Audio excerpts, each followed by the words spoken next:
Today is episode 62 with Dr. B.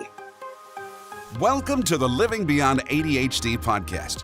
If you're looking for a fresh perspective and actionable steps on hot topics from focus to follow through to self-management and more, you are in the right place. Welcome your host, innovative educator, coach, and psychotherapist, Dr. B. Hey, ADDers. Do you feel as if you're on a runaway train? Is valuable time and your life passing you by in the blink of an eye? Do you feel lost or overwhelmed because you're not getting the important things done in your life? I was once there too, seriously. I spent thousands of dollars on programs, therapists, and books that promised to show me the way out of the chaos, in spite of my ADHD brain. But they didn't. Instead, they left me feeling angry and more desperate than before. Perhaps this is your story too. Whether you need to get out from underneath a pile of stressful situations, or you want to live a more meaningful, productive, and fulfilling life, it's your skills and your beliefs that will set you up for success or crash you into the depths of despair. So what do I mean by skills?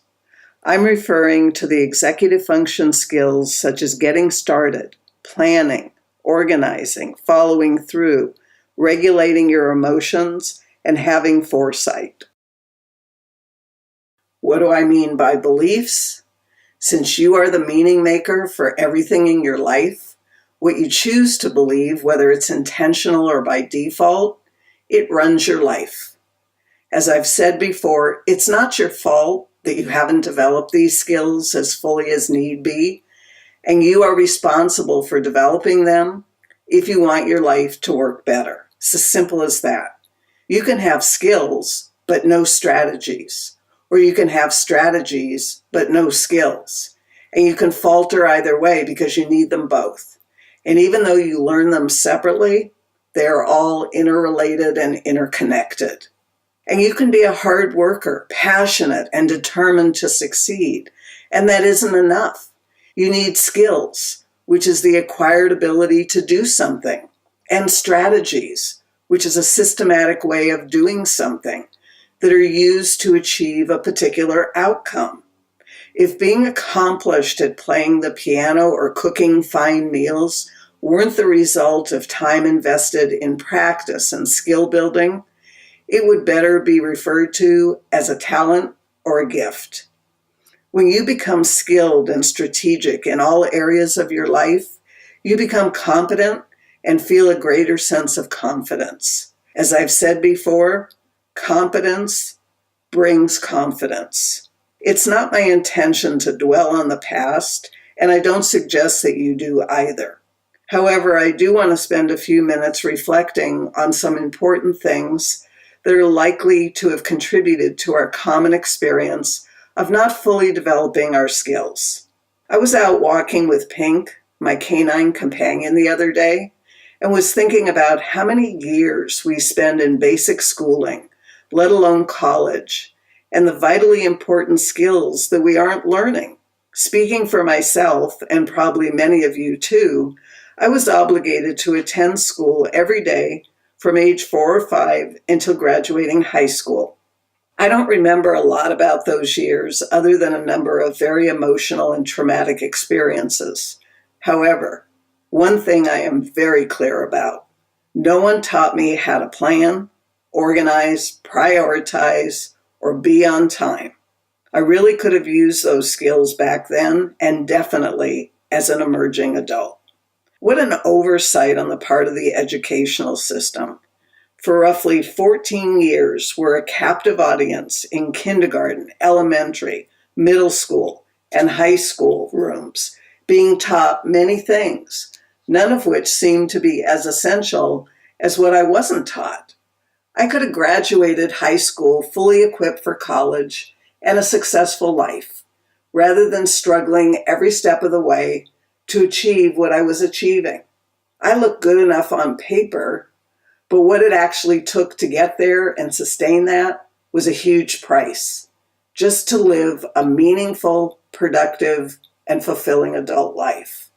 Perhaps you can relate and feel that no one quite understood how much effort and energy you were expending just to stay afloat. The skills and the strategies that I often refer to, such as organizing, prioritizing, planning, scheduling, monitoring tasks, monitoring yourself, getting started, working memory, organizing stuff, stopping yourself from doing harmful things, managing overwhelm and emotional meltdowns, shifting or making transitions, foresight, and so many more. These are known as executive function skills. Back in childhood for a moment, when we spend full days in school in a structured environment that's structured by the school system, not us. We're told when things are due, what we are to study. We're given exams and held accountable 5 days a week for 14 years, and then we're set free. Oh, by the way, we learn to be accountable to others, not to ourselves.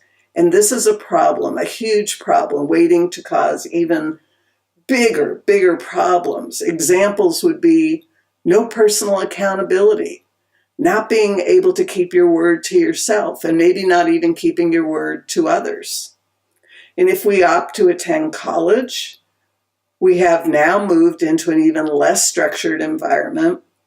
We're expected to have some of the self-organizing skills to navigate our 4-year programs or more if we attend graduate programs. Some of us are still able to manage, and we graduate with a college degree. Some of us aren't as fortunate, and we fail out of college.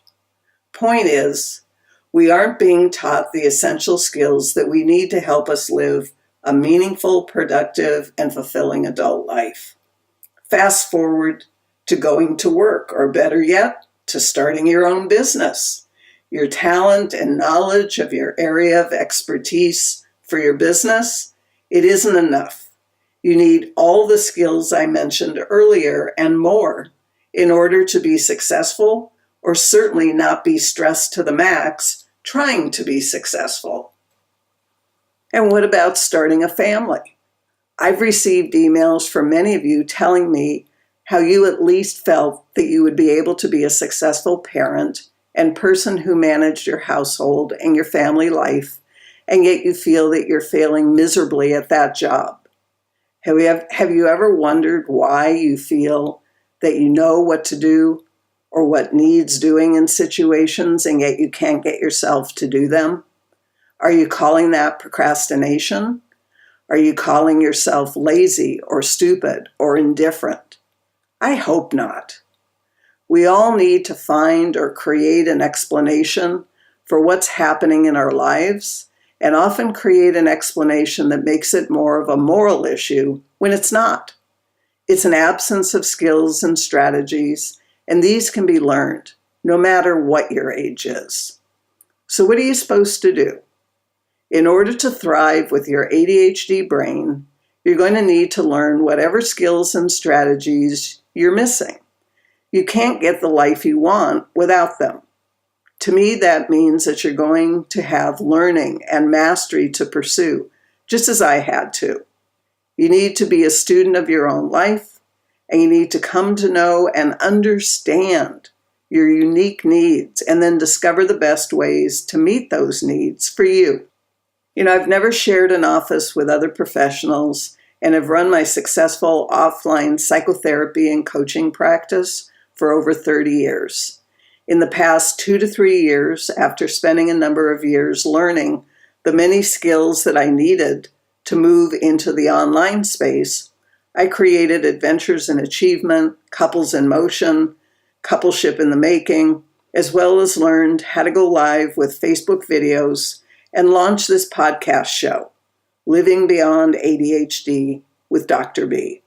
In hindsight, I recognize that the success of everything that I've been doing has been rooted in the foundational self-organizing and self-regulating skills that I needed to learn, just like you do. Without these skills, you will struggle to do the basics that others with these skills do automatically.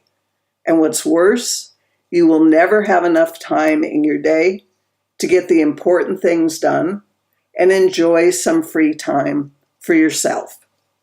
I know how important me time or free time is for my well-being, and I give myself plenty of it. 2 to 3 hours every morning and an hour at the end of the day. I've bookended it that way so that my self-care tank is full when I start my workday, and I have some me time at the end of my day for reflection and winding down before sleep. It feels well balanced to me, and I'd love for you to have that too. So where do you get that? Well, you can start with my podcast episodes, which are accessible in all the usual places, as well as on my website, which is drbarbaracohen.com.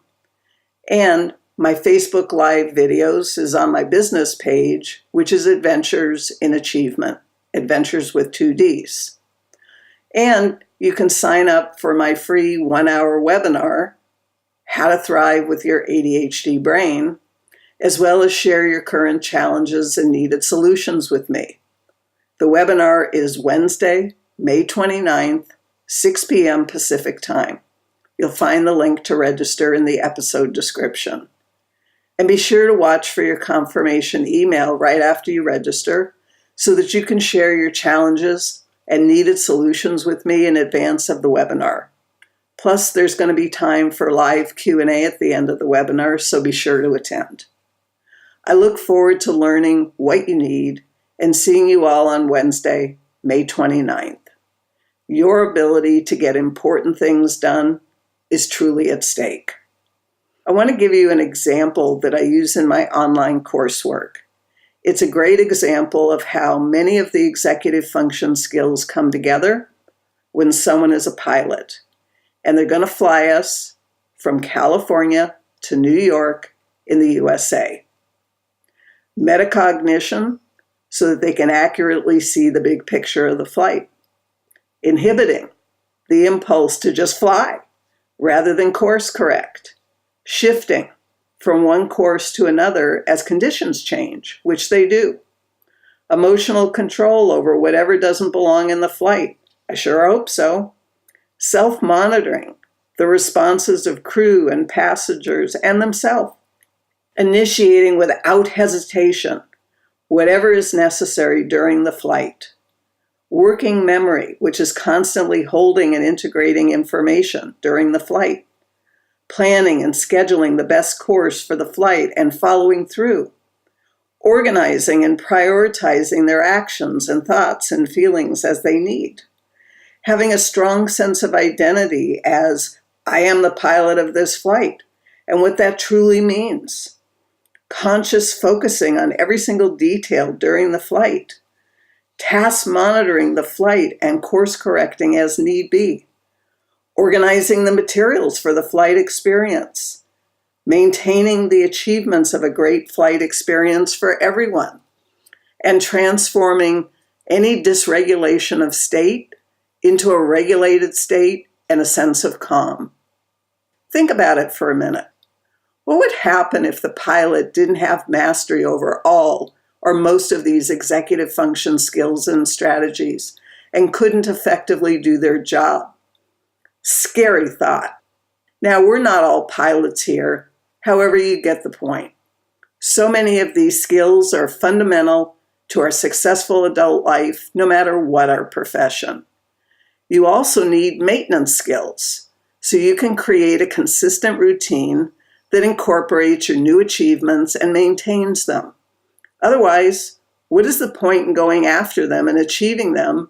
Because you're going to be doing that over and over again, rather than just enjoying them as part of your life.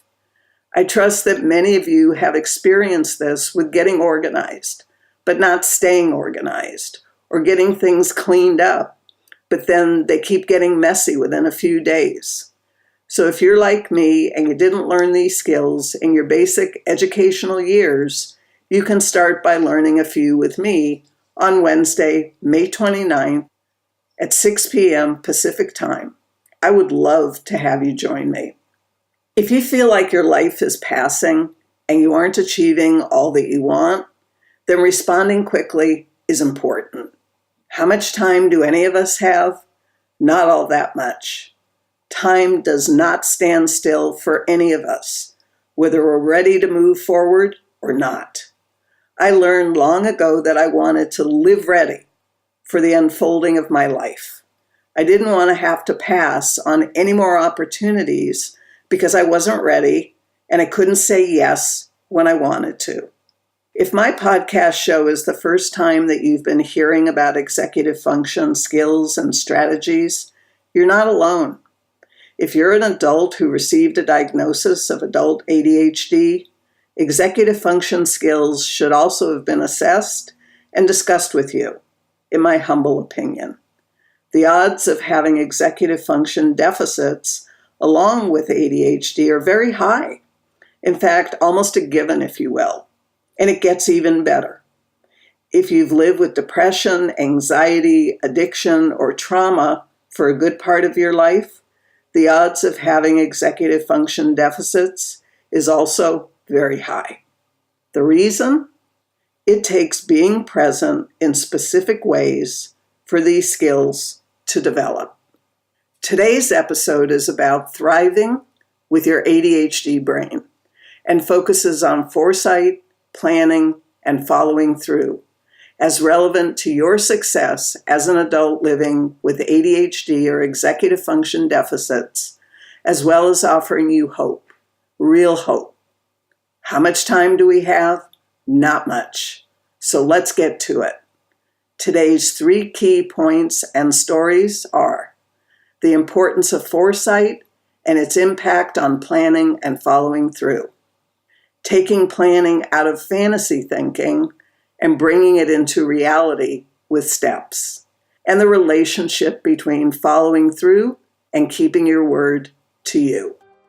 This podcast is sponsored by Pure Potential with Dr. B. You can head over to drbarbaracohen.com and find the podcast transcript. Grade-free content, plus information on programs and services, including the groundbreaking Adventures in Achievement online coaching program and one-to-one services with Dr. B. That's drbarbaracohen.com. Now back to being an adult with ADHD or executive function challenges in today's world. Many of you have asked me why you didn't develop these important skills and strategies. We could chase that answer forever. Instead, I prefer to focus on how you can and will start to develop them now. I have stories to share with you, including action steps and a favorite quote of mine. And first, I want to talk about celebrating your wins, big and small, since wins are such an important part of my philosophy. Remember, what we pay attention to grows, so paying attention to what's right instead of what's wrong helps to generate more of what's right. Seems simple enough. And when you acknowledge and celebrate your wins with a full heart of appreciation, you're giving yourself a priceless gift.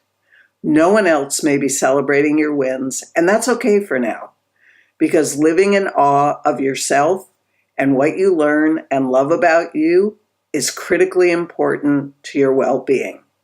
So please, do not shortchange yourself by thinking that it's pointless or stupid to reward yourself for the little things that you're supposed to do.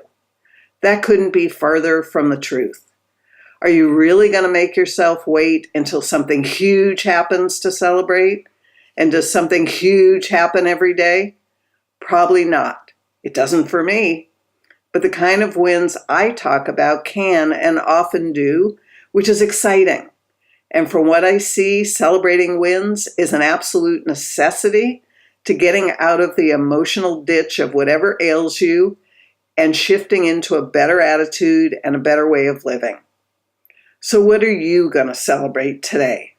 Maybe you took something in to get repaired and you actually picked it up. That's certainly a win. Perhaps you've been intentionally slowing down so you can manage your feelings of overwhelm more effectively. That's a wonderful win. Maybe you decided to become solutions-focused rather than problem-focused, and you're feeling happier day by day. That's a great win. You get the point. Celebrate all of them, big and small. And none of this half-hearted celebrating. You've got to mean it. Exaggerate your emotions. Yes, wow, awesome. You want your acknowledgement and your celebration to register in your neurology with a power to move you and shift your state. Many of us need a higher level of stimulation or intensity for things to register. So if that's you, give it to yourself and exaggerate your celebration so that you can actually feel it and benefit. And listen, my show may be the only place right now that you hear that you're not broken or defective or less than, that you are a precious human being whose value is stable, because I'm not talking about you as the human doing. It's true that what you may be missing is a lot of skills and your life may be very difficult up to now, yet skills can be learned. Please know that I am not making light of any of your struggles or unhappiness, not at all. I want you to know that there are solutions to your struggles. And if you're willing to offer yourself a lot of compassion and patience, plus the time, effort, and energy that it's going to take to make the necessary changes, these things can happen for you. I know this is true because it's happened for me, and it happens for my students as well. And please, don't let yourself be one of the 80% of people who say that they want to change, but never actually end up making the changes that they want for many different reasons. There's training and support available to you to ensure, to the best of my ability, that you are one of the 20% who do change and thrive. Please join me Wednesday, May 29th for the free 1-hour webinar so that you can start making changes right away. So now it's time to transition to some stories and some action steps. Our first story is about Nick and the importance of foresight and its impact on planning and following through, and some action steps about how you can develop it. Nick was in his early 50s and recently diagnosed with adult ADHD.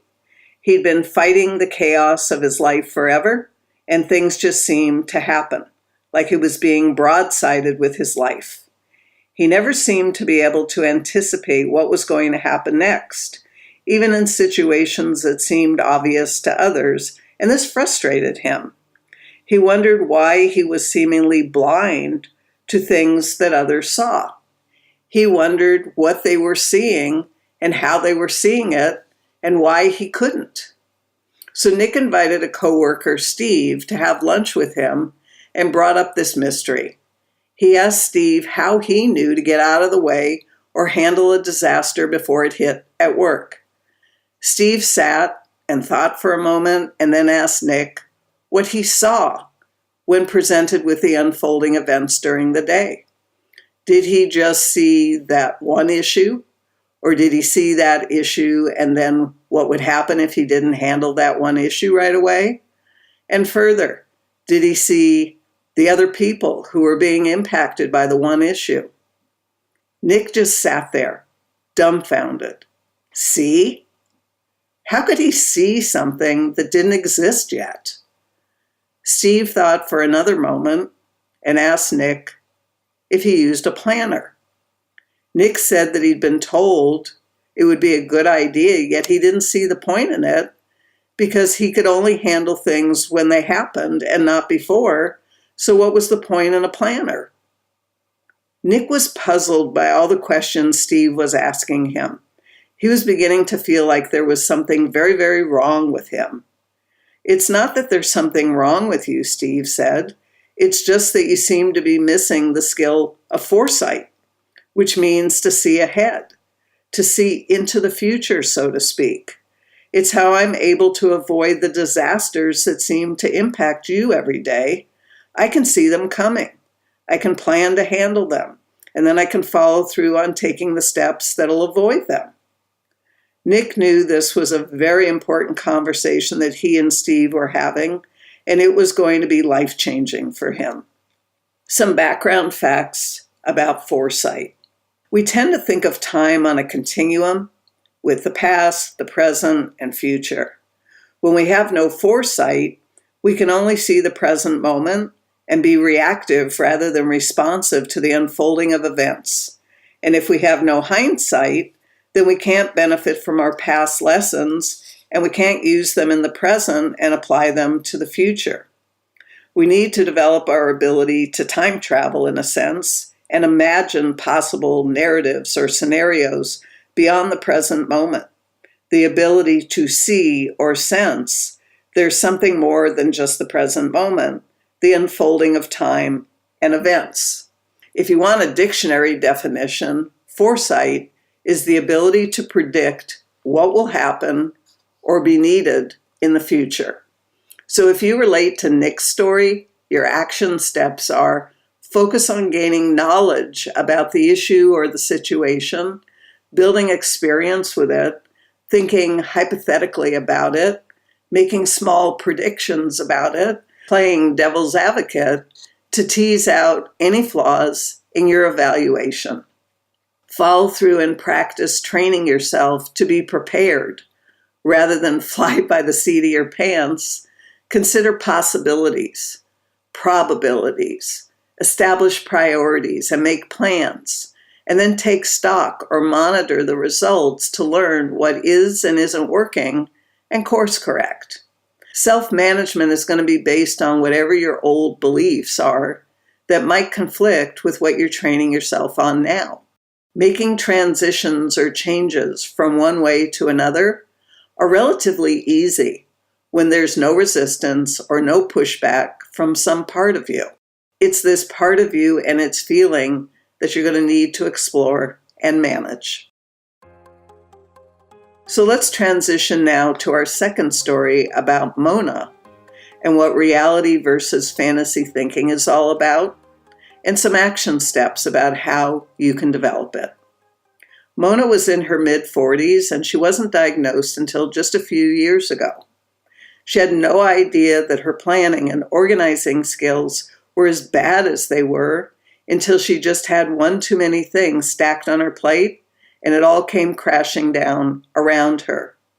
This made no sense to Mona, since she was able to navigate fairly well, so long as the tasks or the projects were more immediate and shorter timelines.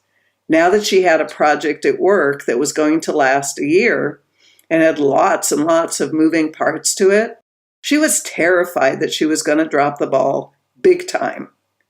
Mona had no idea how to map out a long-term project and then monitor her actions over time to stay on schedule with what was expected. First, she would need to know what all the moving parts were, and she had no idea. This involved a little foresight, and she was lacking in that area as well. And when Mona thought about what it really meant to plan something, which she did a little research on getting clear, she was even more convinced that she was in serious trouble.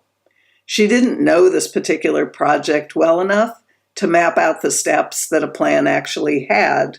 She was more used to just getting a sense of what was needing to be done and jumping to it. That was not going to be possible with a project of this size and this duration. She was getting overwhelmed the longer that she thought about what it is that she had to do and realized this is why she avoided planning in the past. Very interesting. With Mona's fantasy thinking, she only needs to think of or imagine the task being done, and it's done in her mind. However, it's not really done in real life because there's planning to do, steps to be taken, and follow through as well. Some background facts about planning. Planning involves deciding beforehand what's going to be done, when it's going to be done, how it's going to be done, and who is going to do it. Planning also includes developing various courses of action to state exactly how the goal is going to be attained. Planning is like taking a peek into the future and is the thinking we do before an action takes place. It also involves rational decision-making with criteria to guide the decision, and logical thinking, which involves organized thinking. It's not hard to understand how, with various weaknesses that many with ADHD have, that planning would be a huge challenge. Planning is not a waste of time and takes time so that it saves you time in the end because goals are achieved with good planning. If you relate to Mona's story, your action steps are focus on slowing down and taking the time necessary to determine what your goal actually is and specifically how you're going to achieve it. Follow through on creating a plan B for your plan so that you can continuously move forward even when the unexpected happens. You're actually considering what that might be and planning for it in the event that it should happen. This isn't getting catastrophic about things, it's just being prepared for various scenarios. And self-management of the frustration that you might be feeling by moving at a slower than usual pace, noticing, tracking all the details of your plan. The impulsive part of you wants to just get going, not think things through, which might be considered boring. So let's transition now to our third story about Paul and what following through is and keeping your word to yourself, as well as action steps about how you can develop it. Paul was in his mid-50s and he hadn't followed through on much in his lifetime. His wife was angry with him for not providing what he promised he would, and his kids stopped trusting him long ago because his word meant nothing. His most recent boss saw so much potential in him, and yet this was quickly fading away as Paul never did what he said he would do when he said he would do it, and you just couldn't count on him for much. After years of therapy and things only getting worse, not better, Paul was beside himself. He was feeling sorry for himself, and he decided to watch his favorite TV show and just zone out. This was one of his favorite pastimes. Paul had no idea that he was missing the skills of foresight and planning, which makes it pretty clear why he wasn't following through. What was there to follow through on when he couldn't see into the future and he didn't know the first thing about creating a real plan for anything? And how did Paul learn that he was missing these critical skills? There was a commercial that came on TV while he was zoning out that talked about following through and some of the reasons why people don't. Paul went from zoning out to full alert. He was hearing his story from a TV commercial, not his ex-therapist who he spent years with. How could they have missed this critically important piece of the puzzle that had brought his life to the screeching halt? He had no idea, and at that moment, he didn't care. He wanted to know how to get these missing skills and create a happier life for himself and his family. He had no idea that his ex-therapist wasn't required to have any training in adult ADHD or executive functioning. So how could they identify and help him with something that they knew nothing about? Paul didn't know what to do with the overwhelming feelings that he was experiencing, so he sat there and he wept. Some background facts about following through. We follow through in part because we have a good enough reason to do so, and we have a strong sense of urgency. This is the basis for your motivation, reason to take action. It's human nature to respond to a deadline, so be sure that you set one for yourself, for your goals. How you wake up isn't a given in terms of your mood, so be sure that you take control of your state and you create the best one for the job every day. Not following through is a habit that's been practiced and ingrained for years. You're moving so fast that you don't take the time to complete a task. You just keep moving. You need to break down a new habit into small little mini habits that are easy to practice and then reinforce them every day. Celebrating your wins is important to your success at following through. If there's no party celebrating you following through, then why bother? It's a matter of what's in it for me. And if nothing to speak of, then what's the point? You are more inclined to follow through on things that you have eliminated the obstacles to ahead of time. If there's nothing in the way stopping you, then following through is much easier. However, sometimes what's stopping you is not visible to the untrained eye, such as undiagnosed ADHD or executive function deficits or something else. If you relate to Paul's story, your action steps are: focus on the meaning you give to following through, what it means to do it, and what it means when you don't. Follow through on getting yourself an accountability buddy to make sure that someone else knows what you're supposed to be doing each day, and you let them know that you did it at all or you didn't, and why not. Self-management of how you feel each day when you wake up and what your state is, and immediately shift your state of mind if you aren't fit to pursue and achieve your goals for the day. You can use a song, a smell, or anything else. It just needs to be a strong enough anchor to shift your state immediately. You're responsible 100% for the outcomes in your life, and you can't manifest the successful achievement of your goals with a lousy state of mind. So shift it. Remember that no matter what stories you identify with, you need to cultivate a practicing mindset and come to look forward to practicing something every day that's moving you toward your destination, whether it's foresight, planning, or following through. Yes, it's going to take some work on your part, and the work can be fun and playful. In fact, play is the way to go when it comes to learning new skills and strategies. It's not enough to know the steps or see them modeled for you. You also need to know the thinking that's behind the steps so you can adjust your own mind and bring it into alignment with what will bring you success. You might even need someone to walk beside you, step by step, to help guide your thoughts, actions, follow through, so you stay the course and you achieve your outcome. And again, if you don't have a place to go for support and knowledge about how to transform your life into what you've always wanted, then join me for the free 1-hour webinar on Wednesday, May 29th. And be sure to watch for the confirmation email with a link so that you can provide additional information to me about your current challenges and the solutions that you're seeking. I really want to make this webinar a great experience for all of you. So please help me to do that for you. Learning skills and strategies may sound like a lot of work, and maybe it is, but it doesn't have to be unpleasant work.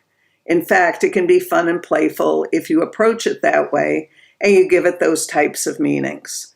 I've been playing with these skills and strategies for years now because I had to learn them just like you do. I knew that I would be more inclined to stick with learning them if I could make this a fun experience for myself, which I did. And I've continued to be a student of my own life, as I hope you will be of yours, and stick with it until you've achieved mastery and the happier and more productive life that you want.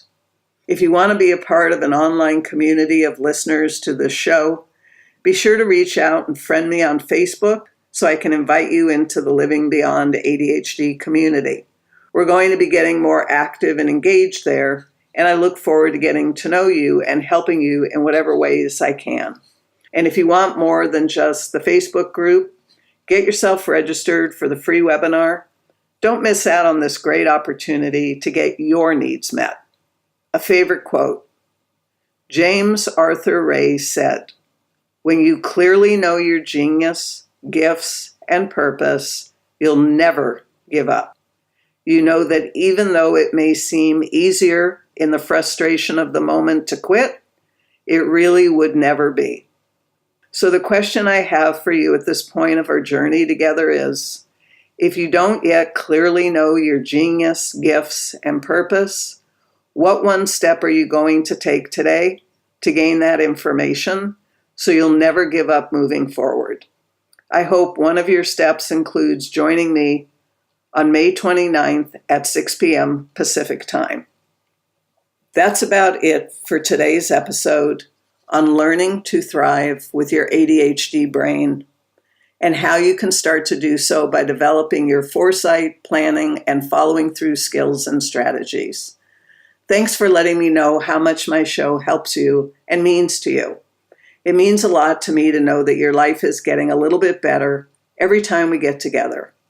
Listening to even a podcast episode is a small action step and something that can help you move your life forward one episode at a time, if you take action on the steps that I include for you. If you just listen and hear the value, but you don't take action, you won't gain the value that's there for you. Remember, for things to change for the better for you, you have to change, which means that you need to do your very best every day to do something that'll lead you in the direction of your destination. Feel free to rate the show, even if you don't choose to write a review. I'm grateful for whatever it is that you're willing to do that helps me bring benefit to greater and greater numbers of people. Thank you in advance for your kindness and participation.